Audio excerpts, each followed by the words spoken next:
ഉണ്ണിയമ്മേ കുമ്പടി വന്നു.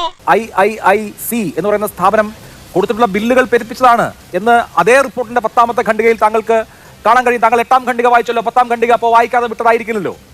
ഇന്ന് നമുക്ക് ഇവിടെ തന്നെ കൂടാ, എല്ലാം അറിഞ്ഞിട്ട് തന്നെ കാര്യം. ഇത് കേരളത്തിന് മുമ്പിൽ എക്സ്പ്ലെയിൻ ചെയ്യേണ്ട ഒരു കാര്യമല്ല എന്ന് തോന്നുന്നുണ്ടോ?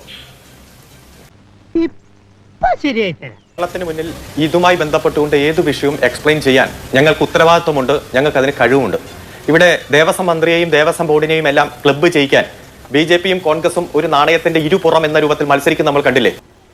എന്നിട്ട് ഇതേ കോൺഗ്രസിന്റെ 4 MLA-മാരാണ് ഒരു നക്ഷത്ര ചിഹ്നമിട്ട ചോദ്യം ചോദിച്ചു. 2016 മുതൽ 21 വരെ ദേവസ്വം മന്ത്രി ദേവസ്വം ബോർഡിൽ എത്ര തവണ യോഗത്തിൽ പങ്കെടുത്തു എന്ന് പറഞ്ഞു. അതിന് കിട്ടിയ ഉത്തരം അഭിലാഷെങ്കിലും വായിച്ചിട്ടുണ്ടാവുമല്ലോ. കോൺഗ്രസ് വായിക്കാൻ ആഗ്രഹിക്കില്ല, കാരണം മറക്കാൻ ആഗ്രഹിക്കും. ഇവിടെ Indian Institute of Infrastructure and Constructions IIIC-യുമായിട്ടാണ് ഗവൺമെന്റ് ഈ ഉത്തരവാദിത്വം ഏൽപ്പിച്ചത്. ഇത് ലേബർ ഡിപ്പാർട്ട്മെന്റിന്റെ കീഴിൽ പ്രവർത്തിക്കുന്ന ഗവൺമെന്റ് സംവിധാനം തന്നെയാണ്. അതായത് ഗവൺമെന്റ് തന്നെ ഗവൺമെന്റിന്റെ ഒരു വർക്ക് അല്ലെങ്കിൽ ഒരു ഉത്തരവാദിത്വം മറ്റൊരു ഗവൺമെന്റ് ഏജൻസിയെ ഏൽപ്പിക്കുമ്പോൾ ഒരു ടെൻഡറും വേണ്ട, കരാറും വേണ്ട, എഗ്രിമെന്റും വേണ്ട. ഇവിടെ AIIC ചില സബ് കോൺട്രാക്ട് ഏൽപ്പിച്ചു. ഞാൻ പറയട്ടെ, എന്റെ സമയം ആൾക്ക് തീരെ വിദ്യാഭ്യാസം വിവരമൊന്നും ഇല്ലേ, വിഡ്ഢിത്തിരെ പറയുള്ളൂ. എങ്ങനെയാണ് ഗവൺമെന്റ് കമ്പനി ആവുന്നത് എന്നൊരു പ്രശ്നം. രണ്ടാമത്തേത് ഗവൺമെന്റ് അല്ല അയ്യപ്പ സംഗമം നടത്തുന്നത്, ദേവസ്വം ബോർഡാണെന്നല്ലേ ഇത്രയും കാലം പറഞ്ഞത്. ഇപ്പൊ ഗവൺമെന്റ് ആയോ ഏൽപ്പിച്ചത്? പറഞ്ഞിട്ടില്ല. ഞാൻ പറയട്ടെ, എന്തിനാ ഇത്ര അസഹിഷ്ണുത? നിങ്ങൾക്ക് ഇപ്പൊ കോൺഗ്രസിന്റെ പ്രതിനിധി സംസാരിക്കുമ്പോൾ ഒരു ചോദ്യമില്ല, BJP പ്രതിനിധിക്ക് ഒരു ചോദ്യമില്ല, ഞാനൊന്നും മിണ്ടിയില്ല.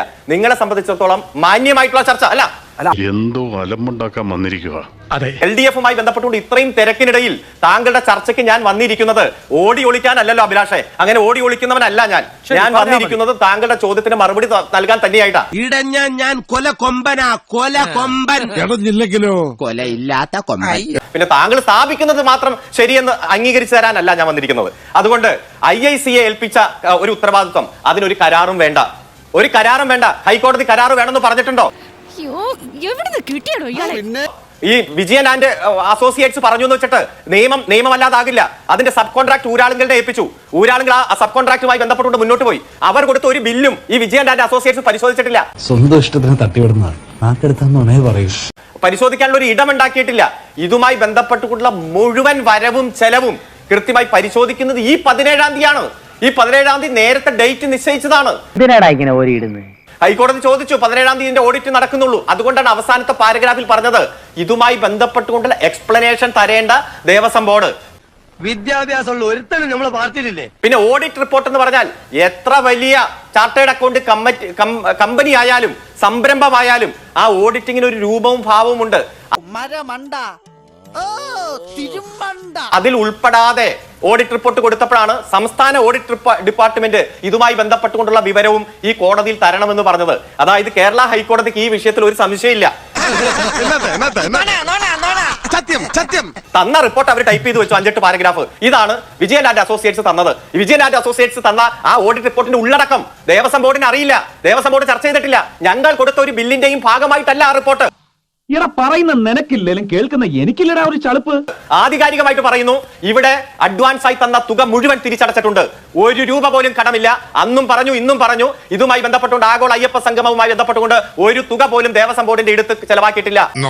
കേൾക്കാൻ നല്ല രസമുണ്ട്. ബില്ലൊന്നും പരിശോധിക്കാതെയാണ് വിജയൻ ആൻഡ് അസോസിയേറ്റ്സ് ഇങ്ങനെ ഒരു റിപ്പോർട്ടിലേക്ക് എത്തിയത്. നോക്കൂ, 10ാമത്തെ പാരഗ്രാഫ്. ഞാൻ ആ ഓഡിറ്റ് റിപ്പോർട്ട് അല്ല കേട്ടോ വായിക്കുന്നത്, ദേവസ്വം കമ്മീഷണർ ഹൈക്കോടതിയിൽ കൊടുത്തിട്ടുള്ള റിപ്പോർട്ട്. എവിടെ പോണു? വെള്ളം കുടിക്കണം. അതിൽ പറഞ്ഞു, discrepancies are noticed when compared with the actual bill of quantity which is the base document of the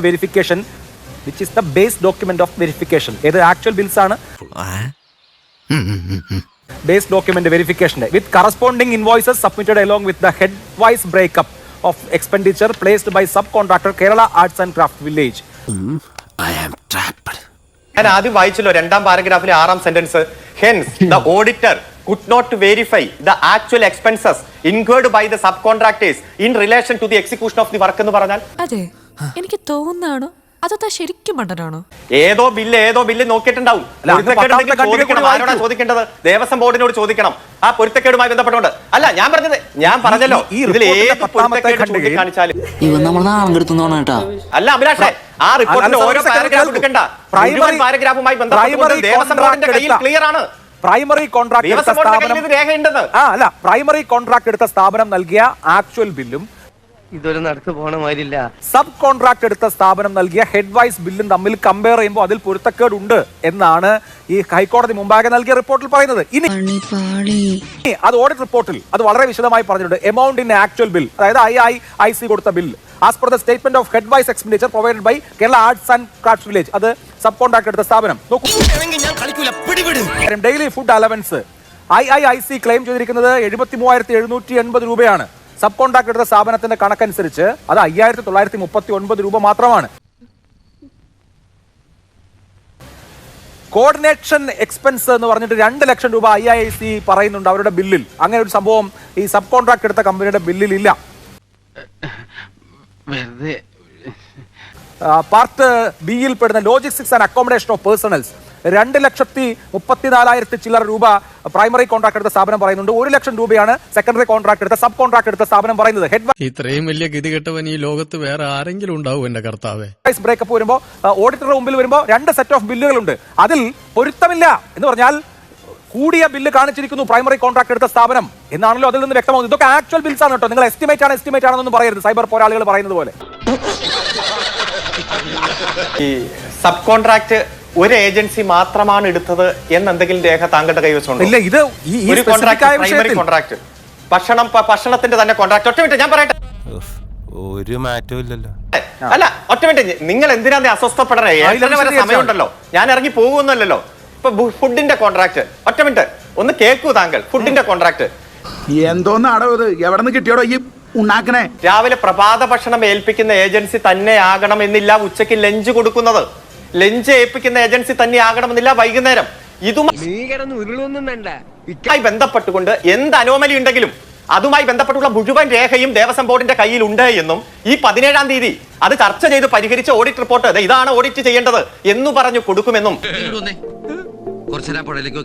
അതിന് സംസ്ഥാന ഓഡിറ്റിംഗ് അതോറിറ്റിയുടെ ഒരു പാറ്റേൺ ഉണ്ട് എന്നും ആ പാറ്റേൺ അനുസരിച്ച് തന്നെ മുഴുവൻ ഒരു പ്രൈമറി ഓഡിറ്റിംഗ് പൂർത്തീകരിച്ച് തന്നെ ദേവസ്വം ബോർഡിന്റെ കയ്യിൽ രേഖകളുണ്ട് ബാക്കിയുള്ളവനെ കൂടെ മണ്ടനാക്കാൻ വേണ്ടി എന്ന് അസന്നിഗ്ധമായിട്ട് പറയുകയാണ്. അതുകൊണ്ട് ദേവസ്വം ബോർഡ് അറിയാത്ത ഒരു റിപ്പോർട്ട് ഹൈക്കോടതിയിൽ കൊണ്ടേ കൊടുത്തു. ഹൈക്കോടതി അത് ഉത്തരവിന്റെ ഭാഗമാക്കിയിട്ട് എന്താ പറഞ്ഞത്? നിങ്ങളുടെ എക്സ്പ്ലനേഷൻ നിങ്ങൾ പറയണതേ പറഞ്ഞിട്ടുള്ളൂ, തെറ്റാണെന്ന് ഹൈക്കോടതി പറഞ്ഞിട്ടില്ല. നിങ്ങളോട് എനിക്കൊരു ദേഷ്യമില്ല, വിവരമില്ലായ്മ ഒരു കുറ്റമല്ലല്ലോ. അല്ല അരുൺകുമാർ, ഈ വിജയൻ ആൻഡ് അസോസിയേറ്റ്സ് എന്ന് പറയുന്നത് പ്രൈമറി സ്കൂൾ കുട്ടികളൊന്നും അല്ലല്ലോ, ഒരു പ്രധാനപ്പെട്ട ഓഡിറ്റിംഗ് ഫേം അല്ലേ. അവരുടെ ഓഡിറ്റ് എന്ന് പറയുന്നത് മൾട്ടിപ്പിൾ സബ് കോൺട്രാക്ടേഴ്സ് ഉണ്ടോ ഇങ്ങനെയാണെങ്കിൽ ഞാൻ കളിക്കല്ല, ഞാൻ നേരെ ചിറാപുഞ്ചിയിൽ പോയി മണം വിൽക്കാൻ പോണു. ഇല്ലയോ നോക്കാണ്ട് അയ്യോ ഒരു സബ് കോൺട്രാക്ടും മെയിൻ കോൺട്രാക്ടും തമ്മിൽ ഇങ്ങനെയാണോ പൊരുത്തക്കേടുണ്ടോ എന്ന് പറഞ്ഞ് എഴുതി വെക്കുന്ന, ഓഡിറ്റിൽ എഴുതി വെക്കുന്ന അത്രയും ശ്രദ്ധയില്ലാതെ അല്ലെങ്കിൽ എന്താ അങ്ങനെ മണ്ടത്ര എഴുതി വെക്കുന്ന സ്ഥാപനമാണോ ഒരു ഓഡിറ്റിംഗ് ഫേം? എനിക്കറിയില്ല. ഒരു ഓഡിറ്റ് റിപ്പോർട്ടിൽ ഹൈക്കോടതി മുമ്പാകെയൊക്കെ വരുന്ന ഇത്രയും പ്രധാനപ്പെട്ട ഒരു ഓഡിറ്റ് റിപ്പോർട്ടിൽ അങ്ങനെ അത്രയും വലിയ മണ്ടത്തരമൊക്കെ വരും എന്ന് അങ്ങ് എനിക്കത് ദഹിക്കുന്ന കാര്യമല്ല. പിന്നെ ചൂടാണ്ട് AC ഒന്നും ഇല്ല, അതോ തൽക്കാലം ഇത്രയും മതി. വരട്ടെ.